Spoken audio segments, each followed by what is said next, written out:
Hello everyone, welcome to Monday Market Must-Knows. My name is Merlin Rothwell, and here are 3 things that you need to know for the upcoming trading week and the final trading week of 2020. Wipe that sweat off your brow. You're all happy to usher in 2021. We'll get to that in just a minute. Let's start things off with window dressing. Yes, we got to grab the Windex, polish the windows, make sure you can see out nice and clear. Now, window dressing is something, it's like magic for the financial markets. What it is all these fund managers are holding a bunch of different positions, and some of those positions are dogs. They're stinking, they're bad, they've been going down all year. Others have been doing great. So to make themselves look good, they do a little magic trickery, and they sell off all the ones that are in losing positions, so they look better for not holding those dogs.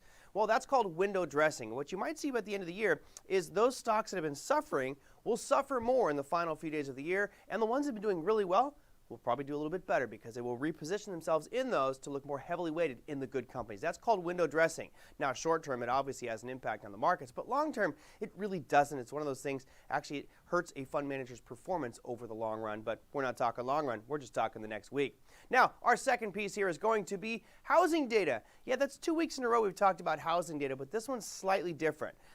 Last week we talked about existing home sales, pending home sales, and such. This week we're going to talk about the S&P Case-Shiller Composite 20 Home Price Index. I know that's a mouthful. Bottom line is, it's the basis of price. Are prices moving up or are they moving down? That announcement will come on Tuesday at 9 o'clock Eastern Standard Time, and the second announcement is pending home sales. Now, I want to go deeper into one of these just to give you an idea of why this is so critical and impacting us right now.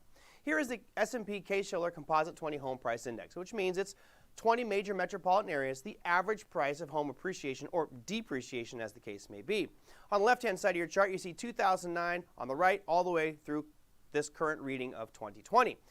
What you notice is that really big acceleration out of those lows of 2009. That's the financial crisis, and of course we came roaring back. Things looked great in 2013 and 14, kind of flatlined a little bit through 15, 16, 17, and then really started to show some weakness in 2018.